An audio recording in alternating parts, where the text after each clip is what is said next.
ఈ ఏడాది తెలుగు సినీ ప్రేక్షకులు అత్యంత ఆసక్తిగా ఎదురు చూసిన చిత్రాల్లో ఓజీ ఒకటి. అగ్రకథానాయకుడు పవన్ కళ్యాణ్ నటించిన మరో గ్యాంగ్స్టర్ సినిమా ఇది. సుజిత్ దర్శకత్వం వహించారు. మరి ఓజస్ గంభీర పాత్రలో పవన్ కళ్యాణ్ తెరపై ఎలా విజృంభించారు, ఎలాంటి థ్రిల్ పంచారు? కథ ఏంటంటే, అనగనగా ఒక రాజు, అతనికి రక్షణగా నిలిచిన ఓ యోధుడు. కానీ శత్రువుల ప్రార్థనలు ఫలించి ఆ యోధుడు 10 ఏళ్ల పాటు కన్నతండ్రికి దూరమవుతాడు. ఇదే అదునుగా చూసుకున్న శత్రువులు ఆ రాజ్యాన్ని ఇబ్బందులు పాలు చేసి వాళ్ళు ఆక్రమించుకోవాలని చూస్తుంటారు. ఇది తెలిసిన తర్వాత మళ్ళీ ఆ రాజ్యానికి తిరిగి వస్తాడు, అంటే పవన్ కళ్యాణ్ గారు. సో ఇంకా దాంట్లో పాటు ఈ ఇమ్రాన్ హష్మి ఏం చేస్తారు, ఈ రాజ్యానికి చాలా కష్టాలు ఇస్తానే ఉంటారు.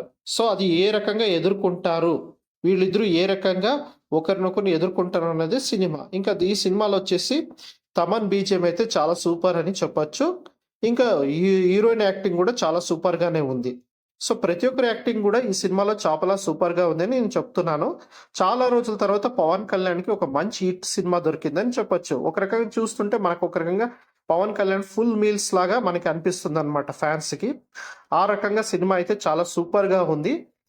నేను చెప్పేదానికన్నా మీరు ఎక్కువ ఒకసారి సినిమా హాల్లో చూస్తేనే ఈ సినిమాని మీరు బాగా ఎంజాయ్ చేయగలరని నేను చెప్తున్నాను. ఇలాంటి మరెన్నో విషయాల కోసం నా యూట్యూబ్ ఛానల్ సబ్స్క్రైబ్ చేసుకోండి. ఇట్లు మీ హరీష్. Thank you.